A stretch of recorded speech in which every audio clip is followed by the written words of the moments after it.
So good afternoon everyone. তোমরা যারা আমাকে চেনো তারা জানো যে আমি নর্থ বেঙ্গলে একটা হোমস্টে চালাই।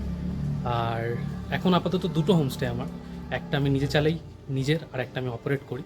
তো আজকে তোমাদের আমার নিজের হোমস্টের একটা খুব কোজি জায়গা তোমাদের দেখা। সো জায়গাটা হচ্ছে এটা এটা আমার ব্যাম্বু হাট।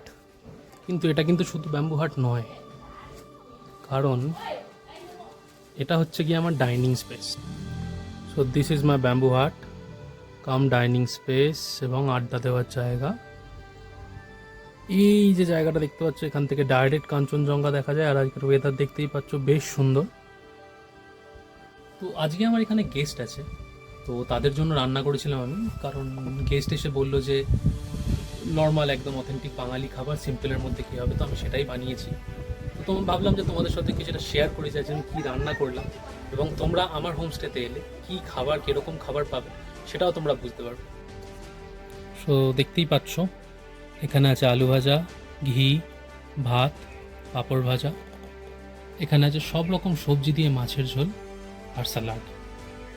অ্যাকচুয়ালি গেস্ট এইটুকুই খেতে চেয়েছিল, তাই এইটুকুনি রান্না করা হয়েছে। অন্য সময় অন্য মেনুও থাকলে আমার এখানে যা খাবার সবই অথেন্টিক বাঙালি খাবার তোমরা পাবে। তো তোমরা যদি পাহাড়ে এসেও পিওর বাঙালি ঘরোয়া খাবার পেতে চাও, তাহলে কিন্তু তোমরা আমার হোমস্টেটা একবার ট্রাই করতে পারো। আমার হোমস্টের নাম ক্লাউড রেস বার্মিক। এটা বার্মিকে, কালিম্পংয়ের একটা ছোট্ট গ্রাম বার্মিক। অফবিট প্লেস, বাট খুব সুন্দর। তো তোমরা এখানে এসে যেমন সুন্দর ভিউও পাবে, সেরকম সুন্দর অথেন্টিক বাঙালি খাবারও এনজয় করতে পারবে। তো একবার এসে কিন্তু অবশ্যই ট্রাই করতে পারো। তো চলো, টাটা।